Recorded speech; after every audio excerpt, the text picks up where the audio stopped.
최종 책임자 규정, 김용과 압수수색 정보.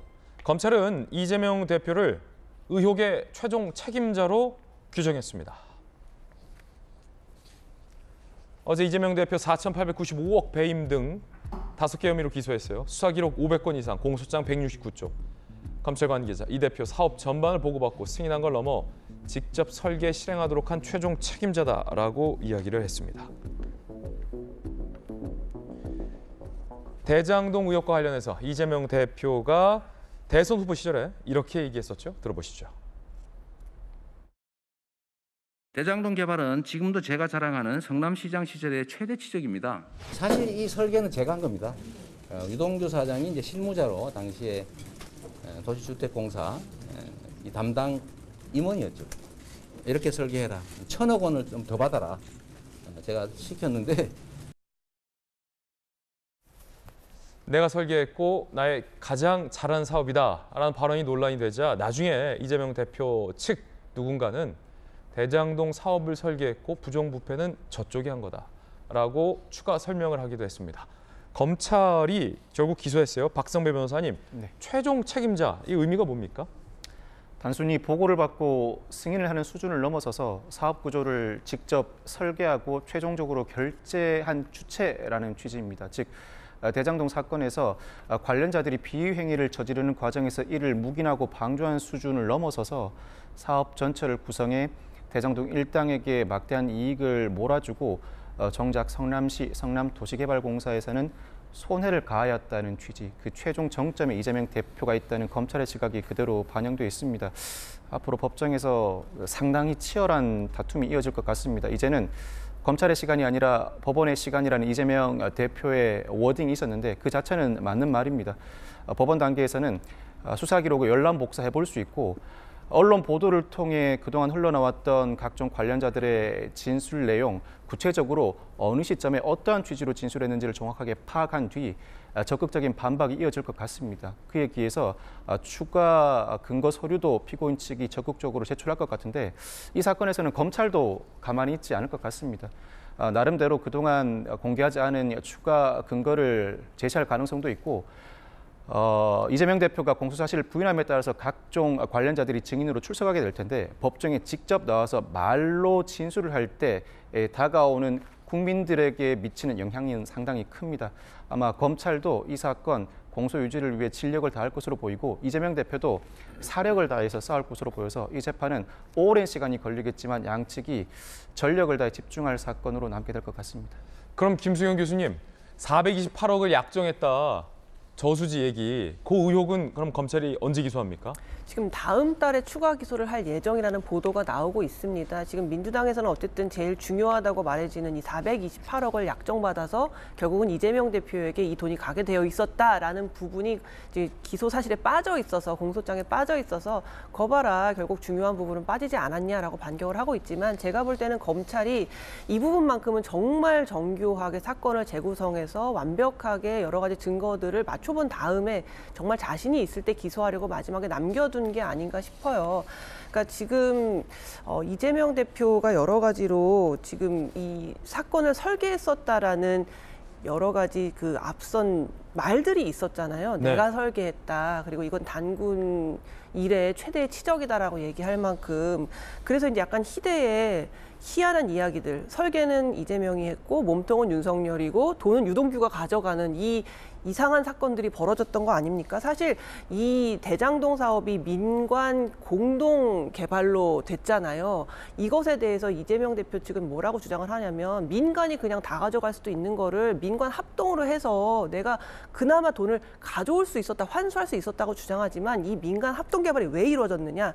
땅을 싸게 수용하기 위한 거였어요. 만약에 민간이 개발하기 그냥 뒀다면 땅을 그렇게 싸게 수용할 수 없거든요. 근데 민간 합동 개발이 돼야 그 땅을 싸게 가져올 수 있는 거예요. 수용해버릴 수 있는 거죠. 그래서 민관 합동 개발을 한 것이고 그래서 막대한 이익을 올릴 수 있었는데 이것을 초과이익 환수를 충분히 할 수 있음에도 불구하고 그 조항을 일부러 빼고 민간업자에게 돈을 왕창 몰아준 거거든요. 그렇기 때문에 검찰이 보기에는 이건 굉장히 정확하게 맞아떨어지는 사건이에요. 그래서 지금 이재명 대표 측이 내놓고 있는 그 반론들 내가 일부러 민관으로 만들었고 돈도 이만큼이나 환수했다라는 게 얼마나 법원에서 받아들여질지는 전 좀 의문입니다.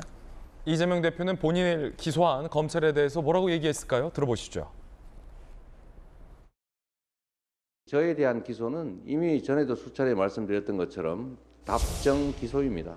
이미 정해놓고 기소하기로 했던 검찰이 온갖 압수수색 쇼, 체포영장 쇼를 벌이면서 시간을 끌고 정치적으로 활용하다가 이제 그 정해진 답대로 기소한 것입니다. 법정에서 진실을 가리기 위해서 최선을 다할 것이고 결국 명명백백하게 진실이 드러날 것이라고 믿습니다. 소위 친명계 의원들도 검찰을 강하게 비판했습니다. 들어보시죠. 검찰의 망나니 칼춤이 기어코 답정 기소에 이르렀습니다. 혐의 입증을 자신하며 큰소리 치더니 핵심 혐의들은 모두 빠졌고 이렇다 할 증거도 내놓지 못했습니다. 검찰의 기소장은 이재명 대표의 무고함만 입증한 꼴이 되었습니다. 검찰은 이제 그만 이재명 대표를 범죄자로 만들겠다는 그릇된 집착을 버리십시오.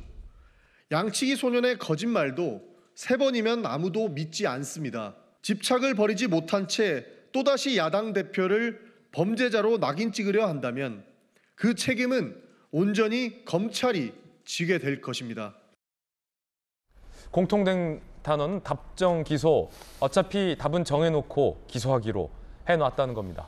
답정 기소 대 답정 방탄. 이 두 프레임이 충돌하고 있는 셈인데 이양수 의원님, 답정 기소 이재명 대표도 얘기했고 아까 대변인도 똑같이 얘기했어요. 어떻게 보십니까? 답정 기소, 답정 방탄 어떤 게 답을 정해놓은 겁니까? 그 이재명 대표는 이제 최초부터 지금까지 나는 뭐 당원 80조에 영향 안 받고 나는 죄가 없는데 검찰이 계속해서 기소를 할 것으로 하고 그 전에 압수수색이라든지 언론 플레이라든지 여러 가지 자기를 창피해 주면서 근거 마련해서 기소로 갈 것이다 라는 얘기를 꾸준히 해왔습니다. 이제 그것을 이번에 이제 기소가 정말 되자 답정 기소라는 말로 프레임을 딱 씌우는 거죠. 그래서 나는 죄가 없고 뭐 어떻게 내가 방어를 해서도 답은 기소였다. 그렇게 정해져 있었다라고 하는 것을 알림으로써 이것은 권력 탄압이다. 이렇게 국민들한테 보이려고 하는 건데요. 과연 이것을 보는 국민들이 그렇게 보고 있느냐 하면 그렇지 않습니다.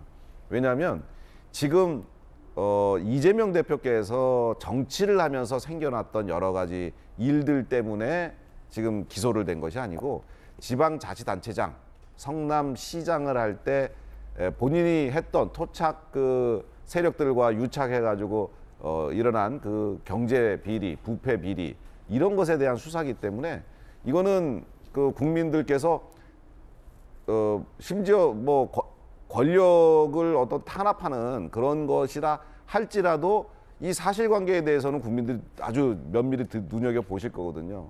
이제 재판 결과가 어떻게 나오느냐가 달려 있습니다만 검찰의 공소 사실을 보면 신빙성이 있는 부분들이 대단히 많습니다.